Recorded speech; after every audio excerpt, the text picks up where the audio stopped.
ఓం నమః శివాయ. ఓం నమో నారాయణాయ. నరదృష్టి నివారణ, కర్మ నివారణ, సకల సంచిత కర్మ, ప్రారబ్ధ కర్మ, ఆగమిక కర్మ, దగ్ధ నివారణ, తులాభార కాల భైరవాయ నమో నమః. ఓం దిగంబరాయ విద్మహే తంత్రక్షేత్రాయ ధీమహి తన్నో సంహారకాల భైరవ ప్రచోదయాత్. ఓం శ్రీ మహాలక్ష్మీదేవ్యై నమోస్తుతే.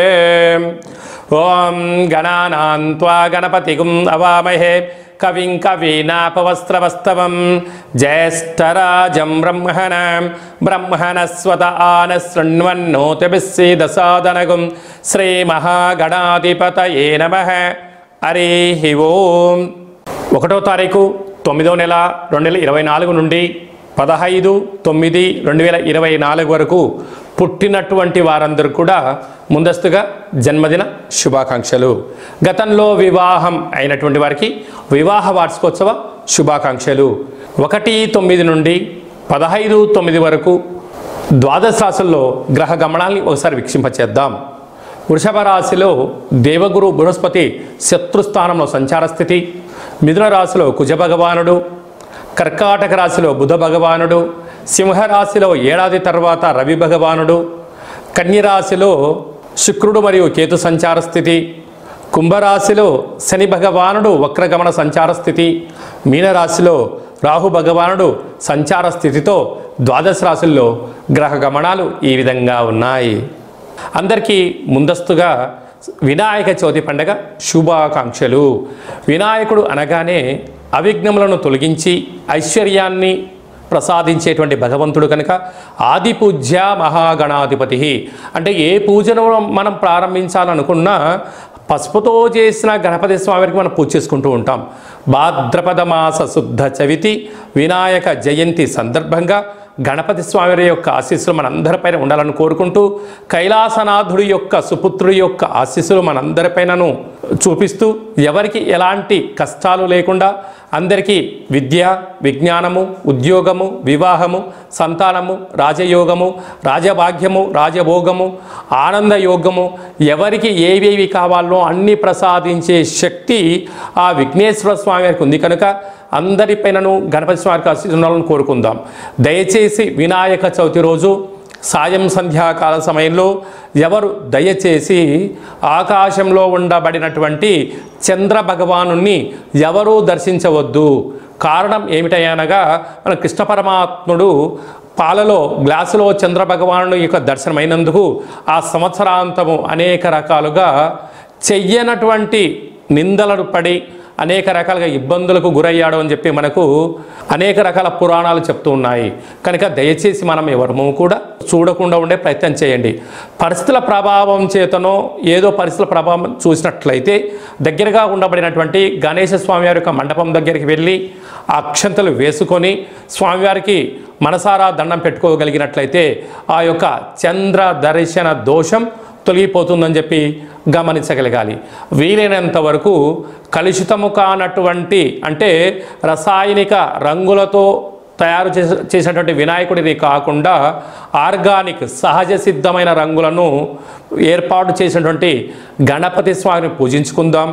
భావి తరాలకి అంటే రాబోయేటువంటి రోజులలో కలుషితము లేనటువంటి చెరువులను కాపాడుకుందాం. ఎందుకనగా చెరువులో వేయడం వలన నీరు కలుషితమవడం, అందులో ఉండబడినటువంటి జలరాశులు అంటే చేపలు కానీ కప్పలు కానీ అనేక వానపాములు కానీ అవి మరణించకుండా కాపాడుకునే బాధ్యత మన అందరిపైన ఉందని చెప్పి కూడా గమనించగలగాలి. అలాగనే సంపూర్ణంగా మనము ఈ యొక్క గరికను, ఫలాలను, పత్రాలను, పుష్పాలను భక్తితో పూజ చేసుకుందాం. గణపతి స్వామికి ఆశీస్సులు పొందుదాం. అనేక మందికి ఆదర్శంగా ఉందామని చెప్పి కూడా గమనించాలి. కన్యరాశి వారు సోమవారం అమావాస్య, సోమవతి అమావాస్య, మంగళవారం అమావాస్య, కాళ అమావాస్య సందర్భంగా ఎలాంటి విధి విధానాలు పాటించాలో ఈ వీడియోలో సవివరంగా సంపూర్ణంగా తెలుసుకుందాం. కన్యరాశిలో ఏ నక్షత్రాలు వస్తాయనగా ఉత్తరా నక్షత్రంలోని 2, 3, 4 పాదాలు, హస్తా నక్షత్రంలోని 4 పాదాలు, చిత్తా నక్షత్రంలోని 1, 2 పాదమును కలిపితే కన్య రాశి అవ్వడం జరుగుతుంది. చాలామందికి పుట్టినటువంటి కాల సమయంలో డేటా ఆఫ్ బర్త్ లేనటువంటి వారికి పేరు యొక్క మొదటి అక్షరాన్ని అనుసరిస్తూ రాశిని తెలుసుకునే ప్రయత్నం చేద్దాం. టో, పా, పీ, పూ, షా, అణ, టా, పే, పో అనేటువంటి అక్షరాల వారందరికీ కూడా, రా, రి అక్షరం అనే వారందరికీ కూడా ఈ యొక్క కన్యరాశి జాతకులే. కన్యరాశి యొక్క అధిపతి బుధ భగవానుడు. వీరు సోమవారం సోమవతి అమావాస్య మఖ నక్షత్రము, మంగళవారము పుబ్బా నక్షత్ర సందర్భంగా, కాళ అమావాస్య సందర్భంగా రాశిలోనే శుక్రుడు మరియు కేతు సంచార స్థితి ఉండడం, శుక్రుడు యొక్క నక్షత్రం పుబ్బా నక్షత్రము మంగళవారం అమావాస్య ఉండడము, అదే కాకుండా వీరికి 6వ స్థానంలో శని యొక్క ప్రభావ సంచార స్థితి, 30 సంవత్సరాల తర్వాత వక్రగమన సంచార స్థితి ఉన్నప్పుడు రుణ సమస్యలు, రోగ సమస్యలు, శత్రు సమస్యలు, అంతర్గతమైనటువంటి బహిర్గతమైనటువంటి అపోహలు తొలగిపోగలగాలి అన్నట్లయితే కూష్మాండ దీపాన్ని ఒకటి ఏర్పాటు చేసుకోవడం, పూజా మందిరంలో అష్టదళ పద్మాన్ని వేయడం, ఉప్పును పోయడం, బియ్యాన్ని పోయడం, అందులో కొద్దిపాటి తెల్ల ఆవాలను పోసి గుమ్మడికాయను సగ భాగాన్ని కట్ చేసి పసుపు కుంకుమను పూసి 8 వైపులా దీపాన్ని పెట్టి దీపాన్ని వెలిగించుకొని షోడశ ఉపచార పూజా కార్యక్రమం చేసుకొని బెల్లాన్ని నైవేద్యంగా పెట్టడం కానీ, పెరగన్నం కానీ, చక్కెర పొంగల్ కానీ నైవేద్యంగా ఏర్పాటు చేసుకొని నమస్కారం చేసుకొని చాకలి ఆడవాళ్లకు దీన్ని దానము చెయ్యడం వలన సకలమైనటువంటి దోషాలు తొలగిపోతాయని చెప్పి గమనించాలి. కనుక వ్యయంలో రవి సంచార స్థితి, రాశిలోనే కేతు శుక్ర సంచార స్థితి ఉన్నప్పుడు అనారోగ్యము, ఈతి బాధలు, ఎవరో ఏదో అనుకుంటున్నారు, అందరూ నాకే చెప్తున్నారు, నాతో అవసరం ఉన్నప్పుడు జనాలు ఒక రకంగా ఉంటున్నారు, నా అవసరమైన తర్వాత ఇంకో రకంగా ఉంటున్నారు అనేటువంటిది మనోవేదనకు మందు లేదు అని చెప్పి పెద్దవాళ్ళు ఎలా చెప్తూ ఉంటారో, ఇలాంటి ఈ కాళ అమావాస్య సందర్భంగా ఇలాంటి పూజా కార్యక్రమాలు చేసుకోవడం వలన సకల మనోధైర్యాన్ని మించినటువంటి ఆయుధం లేదు, ఆత్మవిశ్వాసాన్ని మించినటువంటి ఆయుధం లేదు అని చెప్పి మన పెద్దవాళ్ళు చెప్తుంటారు. మనోధైర్యంతో మీరు ముందుకెళ్ళండి, అద్భుతమైన విజయం మీ సొంతమవుతుంది. అది కాకుండా గ్రహాలలో అనేక రకాల మార్పులు చెందుతూ ఉన్నాయి కనుక వీలైనంత వరకు మౌనం, ధ్యానం, సూర్య నమస్కారం, దానం, ధర్మం, ప్రశాంతతతో మీకు మంచి కాలం ఉందని చెప్పి గమనించాలి. వ్యవసాయ సోదరీమణులు, హోటల్ వ్యాపారాలు, నీటి వ్యాపారాలు, ఫుడ్ వ్యాపారాలు, జిమ్ సెంటర్లు, అలాగే చేతి వృత్తుల వారికి అందరికీ కూడా కొద్దిపాటి గడ్డు కాలమే అని చెప్పి గమనించాలి. 2/9/2024 మనకు సోమవారం అమావాస్య, శ్రావణమాస అమావాస్య, అందులో మఖా నక్షత్రంతో కూడుకున్న అమావాస్య రావడం వలన సోమవతి అమావాస్య అంటారు.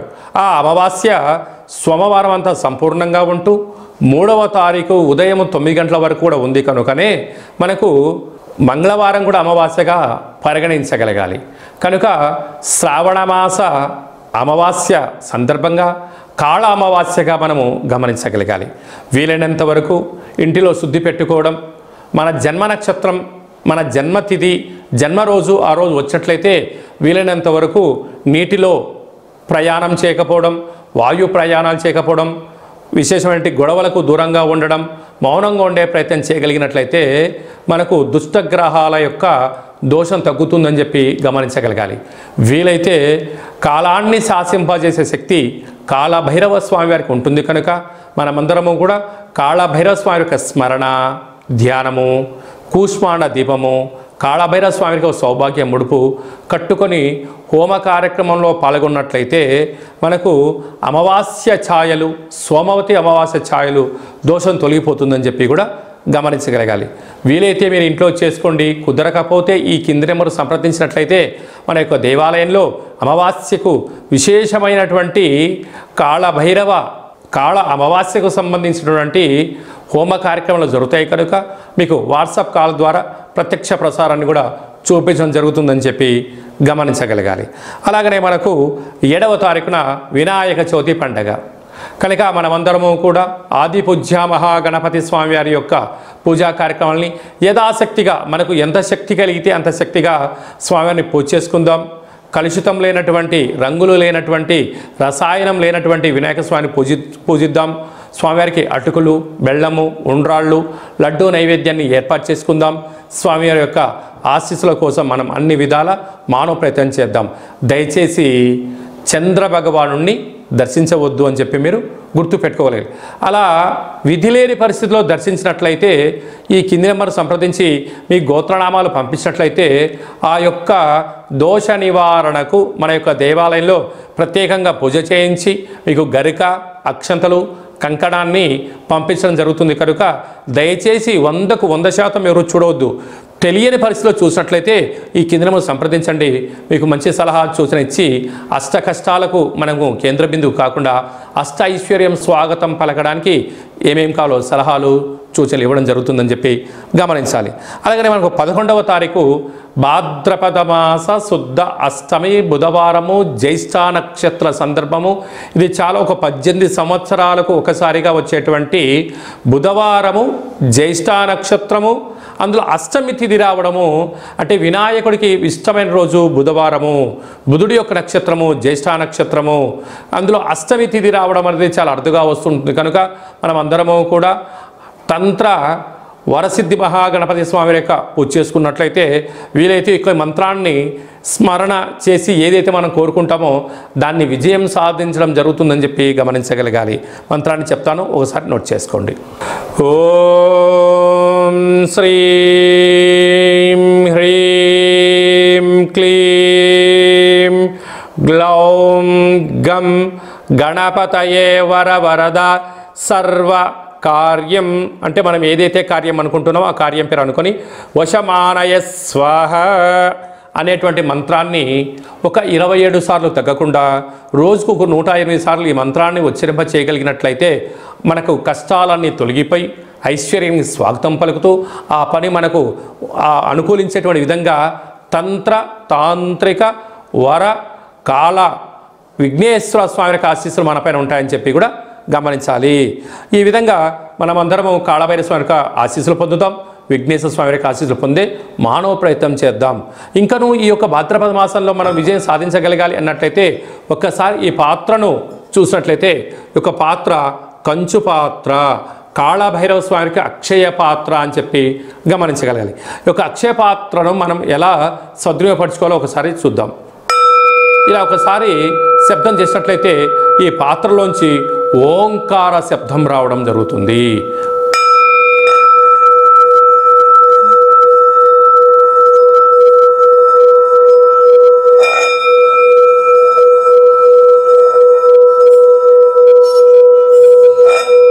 ఈ యొక్క శబ్ద తరంగాల ద్వారా మనిషి శరీరంలో ఉండబడినటువంటి 7 చక్రాలు వికసింపచేయడం, ఇంట్లో ఉండబడినటువంటి జ్యేష్ఠాదేవి బయటికి వెళ్ళిపోవడం, గ్రామంలో దేశంలో సంచరించే లక్ష్మీమాత మన గృహంలోకి గళ్ళు గళ్ళు మంటి రావడం జరుగుతుంది.